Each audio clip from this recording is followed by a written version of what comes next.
We all love a good underdog story, and what's better than going from obscurity to the Hall of Fame? In the common draft era, there are just 22 undrafted players who have earned a spot in Canton. Each one has a unique path, so let's jump right in. Let's start off with the NFL's best Cinderella story, Kurt Warner. Undrafted in 1994, Warner first bagged groceries. Then he played 3 years in the Arena League, and then scripted a Hollywood ending in 1999. Warner to throw. Going deep downfield, adjusting for it is Isaac Bruce! And Isaac Bruce threads his way for a touchdown! The super season ends with a Super Bowl victory for the Rams! The Northern Iowa product is the only undrafted quarterback to win league MVP, Super Bowl MVP, and the most recent player, period, to do both in the same season. In 2001, the maestro for the greatest show on turf earned his second MVP, throwing for over 4,800 yards and 36 scores, both league highs. He also led the Rams to another Super Bowl and was an Adam Vinatieri kick away from another ring.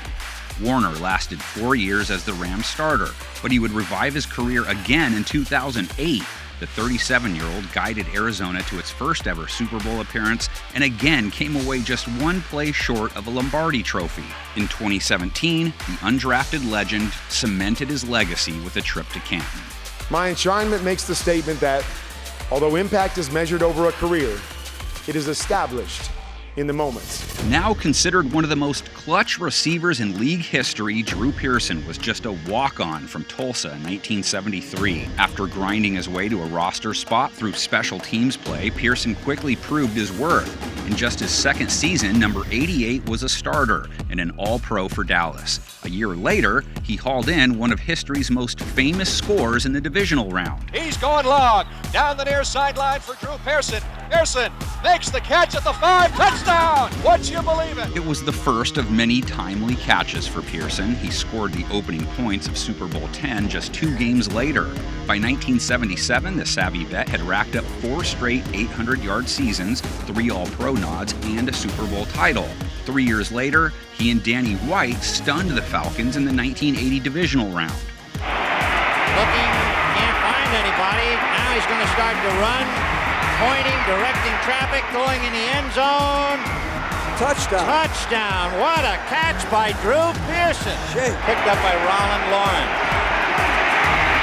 And it's a pass to Drew Pearson.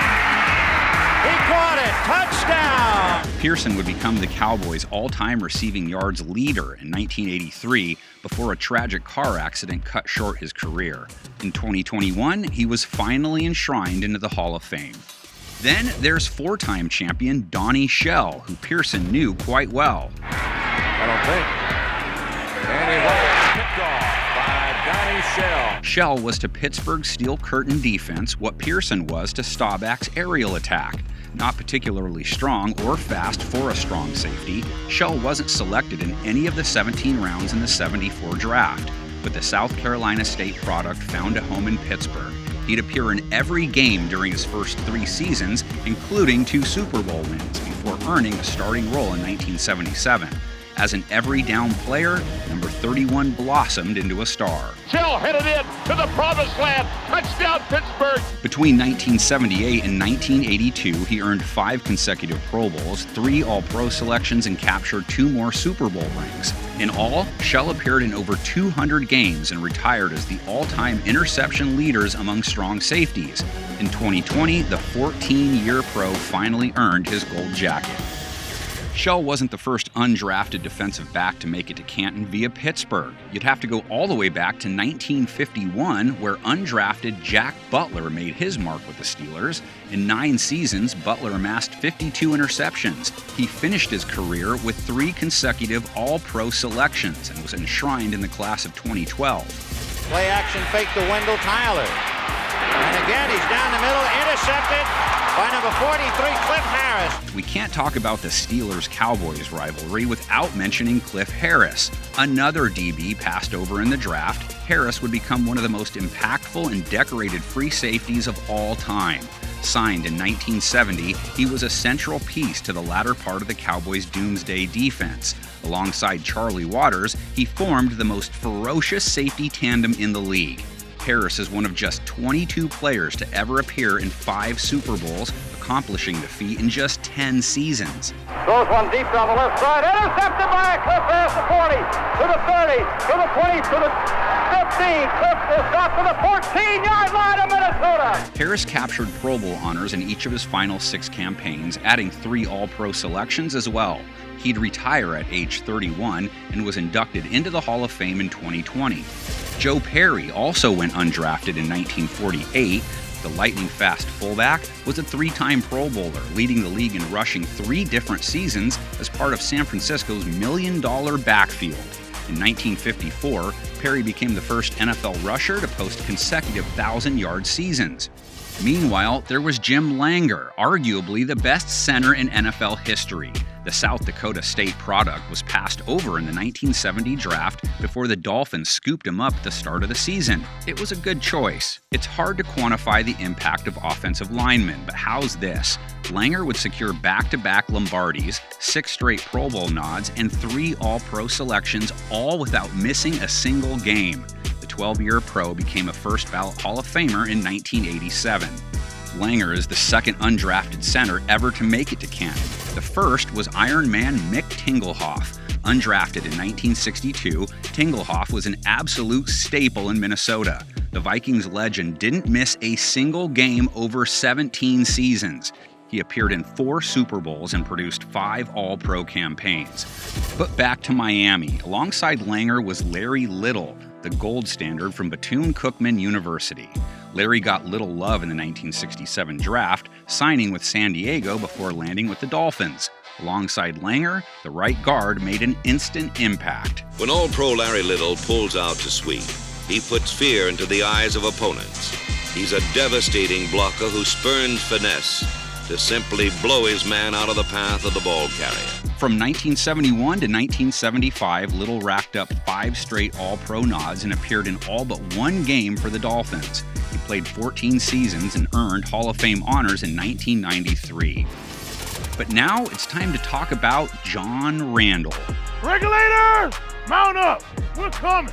They really can't block John Randle. He's an unblockable force. Ding! Round 5 coming up. To say Randle played with a chip on his shoulder would be putting it mildly. The undersized and underrated pass rusher was spurned in the 1990 draft, and he made sure the rest of the league remembered it. Number 93 found a home in Minnesota and blossomed into the most ferocious defensive tackle of the 90s.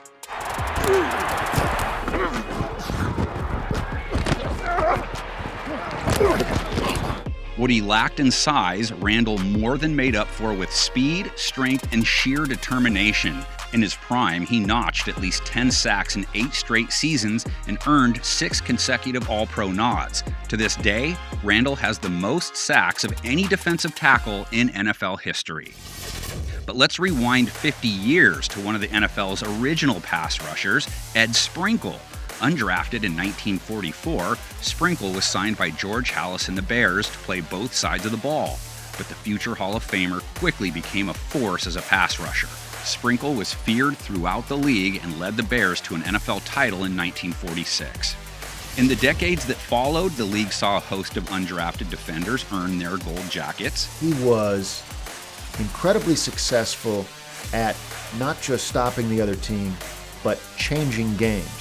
First, there was barrier-breaking Emlyn Tunnell, a 2-time NFL champion for the Giants and Packers. The undrafted Tunnell retired in 1962 as the league's all-time interception leader and was the first African-American inducted into the Pro Football Hall of Fame. Dawson being rushed and throws. It is intercepted. And down the sidelines comes Willie Wood. Only one man can get him. At the 10. Safety Willie Wood went undrafted in 1960 before helping the Packers win the first 2 Super Bowls and earning 4 straight All-Pro selections. Undrafted Willie Brown was signed by the Broncos in 1963. He would earn 5 All-Pro nods before cementing his legacy with the silver and black. Intercepted by the Oakland Raiders. Willie Brown at the 30, 40, 50. He's going all the way. Emmett Thomas also made his name in the postseason, securing 4 playoff picks during the Chiefs' 1969 Super Bowl run. Undrafted in 1966, Thomas remains the all-time interceptions leader in KC. And finally, there's Dick Night Train Lane. Alongside having the coolest nickname ever, he's also the NFL's greatest undrafted corner. In 1952, Lane walked onto the Rams after 4 years of military service and casually amassed 14 picks, which is still an NFL single-season record.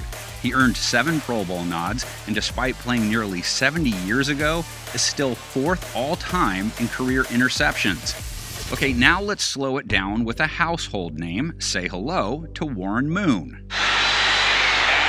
throws the long ball. He is held wide open. Moon went undrafted in 1978, but after 5 CFL championships, he finally got his shot with the Oilers in 1984. It took a few seasons for the Washington product to find his footing, but it was worth the wait. In 1988, the 32-year-old earned the first of 8 straight Pro Bowls. In '89, he became the league's highest-paid player. Moon was the Offensive Player of the Year and led the league in passing for consecutive seasons, throwing for over 4,600 yards in both the 90 and 91 season. To this day, number 1 is the Oilers' all-time passing leader across the board. Moon goes deep. He's got a man. Touchdown. After 10 seasons in Houston, the 38-year-old played 2 more productive years with the Vikings. The ageless one would stick around for 17 NFL seasons, retiring at age 44 and earning a trip to Canton in 2006. Sam Mills is a true underdog story. Overlooked at nearly every phase of his career, Mills just wouldn't take no for an answer.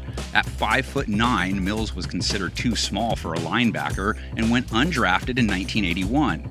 But blazing speed and success in the USFL gave him an opportunity. Following coach Jim Mora to the Saints, the Montclair State alum was a full-time starter and a Pro Bowler by 1987. Nagel loses the ball, and it's stripped and picked up by Sam Mills. Mills into Jet territory, and he's going to outrun the Jet offensive line. Jim Sweeney, and score a touchdown. Number 51 would amass at least 100 combined tackles in 7 of his next 9 seasons. At age 37, he earned his only All-Pro selection with the Panthers. Mills retired after 12 NFL seasons and was Canton-bound in 2022. Before we wrap it up, we have a special announcement from the 1940s brought to you by the world champion Cleveland Browns. The legendary squad boasted 4 undrafted players from the 1946 draft who wound up in Canton. 2 members of the Forgotten Four, Marion Motley and teammate Bill Willis, were the first 2 black players of the modern era. As he knocks over the Steelers like 10 pins on a bowling alley, Motley doffs his helmet to the crowd as he jogs over the goal line to give the Browns a 17-0 lead. Motley was an absolute force, playing both sides of the ball and winning 5 straight championships as the Browns' leading rusher. Willis was football's best defender and revolutionized his position with superb versatility. His size and speed stifled opponents both as a pass rusher and in coverage. Frank GATSKI, the literal centerpiece of the Browns' early dynasty, won 7 titles in Cleveland and then 1 more in Detroit for good measure. Finally, legendary place kicker Lou Groza booted the Browns to their first NFL championship in 1950. He puts the ball, it's up in the air, score! He'd play 21 seasons and also secure 8 total titles. So, who's next? Speaking of kickers, Super Bowl hero Adam Vinatieri went undrafted in 1996. He's a shoo-in for the Hall. Then there's basketball star turned Chargers legend Antonio Gates. One of the most prolific tight ends in history helped redefine the position. He'll also be a lock for Canton when he's eligible in 2024. These overlooked legends remind us that stardom can come from anywhere. You just gotta know where to look.